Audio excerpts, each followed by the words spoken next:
नमस्ते दोस्तों, मैं संगीता चौधरी ओम साई राम फूड किचन में आप सबका स्वागत करती हूँ। आज मैं आपके लिए लेकर आई हूँ पोहा और ड्राई फ्रूट्स के लड्डू की रेसिपी। ये पोहे के लड्डू बनाऊंगी मैं बिना चीनी के, बिना घी के भी हम इन्हें बना सकते हैं और ये खाने में टेस्टी भी बहुत है और हेल्दी भी बहुत है।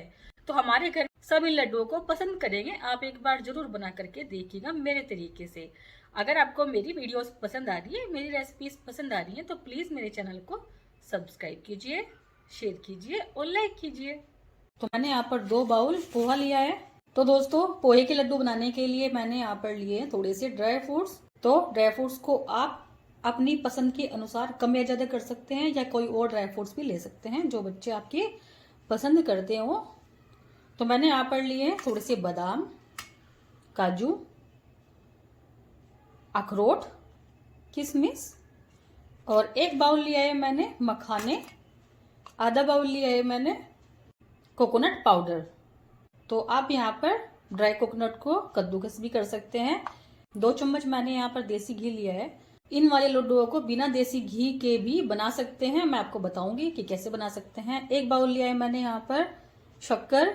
अगर आप लड्डुओं को मीठा करने के लिए गुड़ का यूज करना चाहते हैं तो गुड़ भी ले सकते हैं।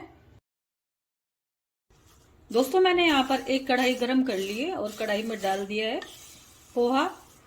तो हम लो गैस फ्लेम पर लगातार चलाते हुए पोहे को भून लेंगे लगभग 3 से 4 मिनट के लिए।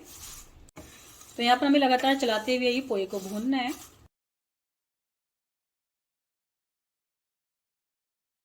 दोस्तों, हमारे जो पोहे का कलर है वो चेंज हो चुका है और एक बहुत ही अच्छी धीमी धीमी खुशबू भी आ रही है इस पोहे से। तो हमारा पोहा लगभग 4 मिनट में अच्छे से रोस्ट हो चुका है, भून चुका है। तो अब गैस फ्लेम को बंद कर देंगे और इसे निकाल देंगे किसी बाउल में ठंडा होने के लिए। दोस्तों, हमारा पोहा भून चुका है और हमने उसी कढ़ाई को फिर से गर्म कर लिया है और इस कढ़ाई में डालेंगे हम आधा चम्मच देसी घी। तो दोस्तों, अब हम इस घी में करेंगे हमारे ड्राई फ्रूट्स को फ्राई। तो हम बिना घी के भी हमारे ड्राई फ्रूट्स को कढ़ाई में धीमी आंच पर चला चला करके रोस्ट कर सकते हैं, अगर आप लोग घी का यूज नहीं करना चाहते। लेकिन मैं यहाँ पर बच्चों के लिए इन लड्डुओं को बनाने जा रही हूँ, तो मैं घी का यूज जरूर करूंगी इन लड्डुओं में। तो मैं यहाँ पर हमारे जो सारे ड्राई फ्रूट्स है वो डाल दूंगी इस कढ़ाई में। तो हम सारे ड्राई फ्रूट्स को एक ही बार में चला चला करके इन्हें हल्का भून लेंगे। दोस्तों, यहाँ पर बस 2 मिनट लगातार चलाते हुए मीडियम फ्लेम पर हमने सारे ड्राई फ्रूट्स को फ्राई कर लिया है और थोड़े से घी में सारे ड्राई फ्रूट्स हमारे भून के तैयार हो गए हैं। तो अभी मैंने गैस फ्लेम लो कर दिया है और इसी कढ़ाई में डालूंगी मैं ये कोकोनट पाउडर और बस 1 मिनट के लिए इसे चलाते हुए हल्का भून लूंगी। तो हमारे एक ही बार में सारे ड्राई फ्रूट्स अच्छे से भून जाएंगे। अगर आपके बच्चों को कोई भी ड्राई फ्रूट्स पसंद नहीं आता है तो आप वो स्किप कर सकते हैं, या कोई ड्राई फ्रूट्स बहुत ज्यादा पसंद आता है तो आप उसकी मात्रा बढ़ा सकते हैं। और बहुत से बच्चों को किशमिश अच्छे लगते हैं तो किशमिश को बिना इसे भी डाल सकते हैं, इन लड्डुओं में बहुत अच्छे लगते हैं। तो देखिए, जो हमारा कोकोनट पाउडर है उसका भी कलर चेंज हो चुका है। बस गैस फ्लेम को बंद कर दूंगी मैं। तो अब हमें पोहा ठंडा करने के बाद पोहे को पीसना है बारीक, और जो हमारे सारे ड्राई फ्रूट्स है ये, तो इन्हें भी हम मिक्सर जार में डाल करके दरदरा पीस लेंगे। आप चाहे तो बिल्कुल बारीक भी पीस सकते हैं। दोस्तों, पोहा और ड्राई फ्रूट्स को ठंडा करने के बाद मैंने बारीक पीस लिया है। तो देखिए, मैंने पोहे को बिल्कुल बारीक पीसा है, बिल्कुल बारीक पाउडर बना लिया है पोहे का। और जो हमारे ड्राई फ्रूट्स हैं मैंने इस तरीके से थोड़ा दरदरा पीस लिया है। जो हमारा ड्राई फ्रूट्स वाला मिक्सर है मैं डाल दूंगी हमारे पोहे पाउडर वाले बाउल में ही।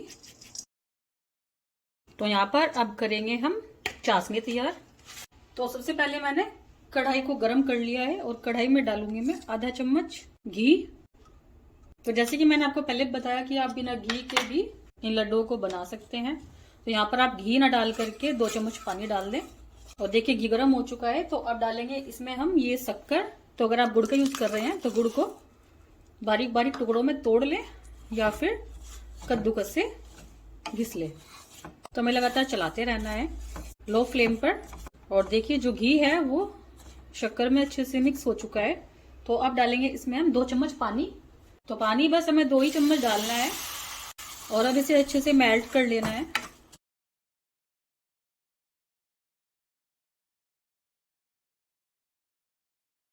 दोस्तों अगर आप चीनी का यूज करना चाहते हैं तो इसी तरीके से चीनी का यूज भी कर सकते हैं। और बस हमें इस चाशनी को अच्छे से मेल्ट करने के बाद 2 से 3 मिनट के लिए कुक करना है मीडियम फ्लेम पर। हमें ज़्यादा कुक नहीं करना है, 1 या 2 तक की चाशनी नहीं बनानी है, ना ही कुछ चेक करना है। और देखिए हमारी इस चाशनी में बबल्स आ चुके हैं, तो बस हम गैस फ्लेम को बंद कर देंगे। दोस्तों जैसे कि मैं ये लड्डू बनाऊंगी हमारे बच्चों के लिए, तो मैं यहाँ पर जो हमारा 1 चम्मच घी बचा हुआ है वो भी डालती हूँ और अच्छे से मिला दूंगी। और देखिए जो घी है वो अच्छे से मेल्ट हो गया है। अब डालेंगे इसे हम हमारे ड्राई फ्रूट्स और पोहा मिक्सचर के अंदर। गुड़ वाला चाशनी है उसे हम ज्यादा ठंडा नहीं करेंगे और किसी छलनी में डाल करके छान लेंगे डायरेक्ट हमारे इस मिक्सचर के अंदर।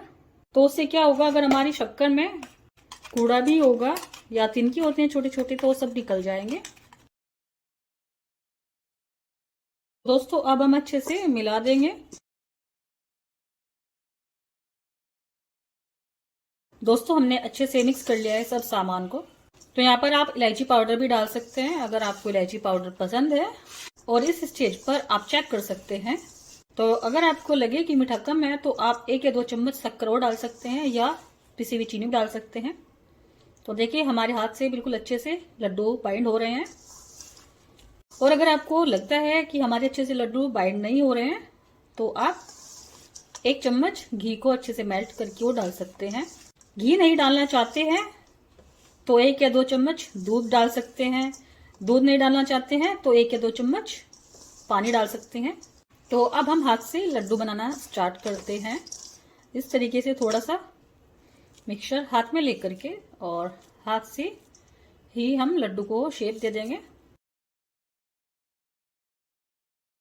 ये देखिए बिल्कुल बहुत ही टेस्टी लड्डू बनके तैयार हो गया है पोहे का। और सबसे खास बात, हमने इसे बिना चीनी के बनाया है, बिना घी के भी हम बना सकते हैं। मैंने घी का यूज किया है इन लड्डुओं में, लेकिन हम बिना घी के भी इन लड्डुओं को बिल्कुल आराम से बना सकते हैं। और बच्चों को बड़ों को बहुत ही ज्यादा पसंद आने वाले हैं ये लड्डू। तो इसी तरीके से हम सारे लड्डुओं को बना लेंगे और ये लड्डू हम बना करके रख सकते हैं 1 महीने तक, 2 महीने तक, 3 महीने तक भी हमारे लड्डू खराब नहीं होने वाले हैं। बच्चे बड़े सब कोई पसंद करेंगे लड्डुओं को। और सर्दियों के मौसम में तो ये लड्डू हमारे लिए बहुत ही ज्यादा हेल्दी होंगे। दोस्तों हमारे लड्डू बनके तैयार हैं, टेस्टी भी और हेल्दी भी। तो अगर हम इन लड्डुओं को स्टोर करके रखना चाहते हैं तो इसी तरीके से लड्डुओं को किसी डब्बे में भर के रख सकते हैं, स्टोर कर सकते हैं। जो कोकोनट पाउडर होता है उससे कवर करके भी डेकोरेट कर सकते हैं। लेकिन कोकोनट पाउडर से डेकोरेट करने के बाद हम लड्डुओं को ज्यादा लंबा नहीं चला सकते हैं, क्योंकि कोकोनट पाउडर जल्दी खराब हो जाता है। इसीलिए हमने कोकोनट पाउडर को हल्का भून कर ही लड्डुओं के अंदर डाला है। तो हम इस तरीके से कोकोनट पाउडर में लड्डुओं को अच्छे से कोट कर सकते हैं। दोस्तों कैसी लगी आपको हमारी ये रेसिपी, बताइएगा जरूर। धन्यवाद।